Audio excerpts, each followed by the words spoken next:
Welcome to video number 3 on play as part of the New Moon Mindset program, experience, challenge, whatever term you think is most fitting for where you're at. Today we're going to introduce another new concept. This one is the concept of object play, and this is how we develop our skills related to dexterity and problem solving. It builds on movement play and body play, but explores our interaction with other objects as opposed to just our interaction with gravity. So I suppose probably the earliest examples of this type of play you see are, as babies, putting the different shaped blocks into the holes.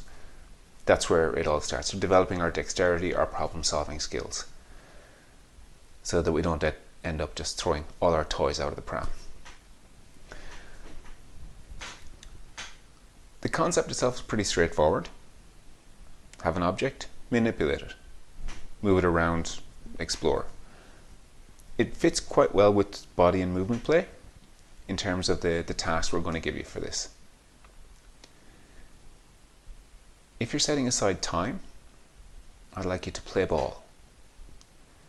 So small ball, such as a tennis ball or a lacrosse ball, one of those little physio balls you have for massaging out sore knots or whatever, they're all ideal.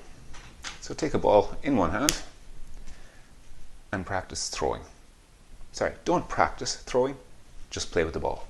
It comes back to what I said previously about the difference between practicing a skill and playing with the skill. So we're normally quite familiar with throwing a ball up and down, or passing a ball directly from one hand over to the other, or throwing a ball to somebody else. We're generally not accustomed to throwing a ball to ourselves, lobbing a ball up from one hand over to the other. It's a simple skill, but when you're not accustomed to doing it, you may not have as much control as you think you would. So here's what I would like you to do. I'd like you to explore different ways of throwing and catching a ball.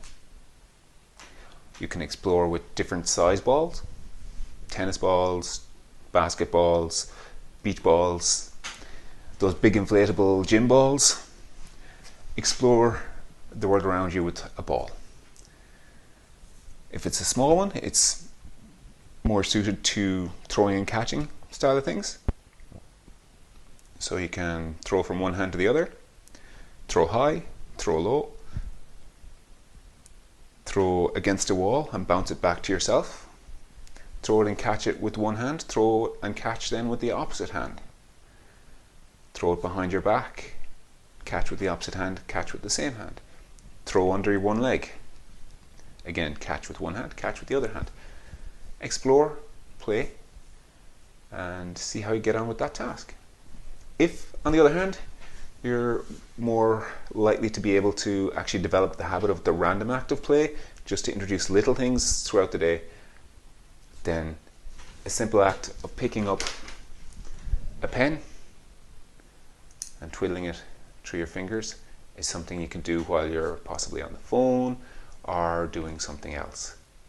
You will find this skill comes easier to one hand than to the other.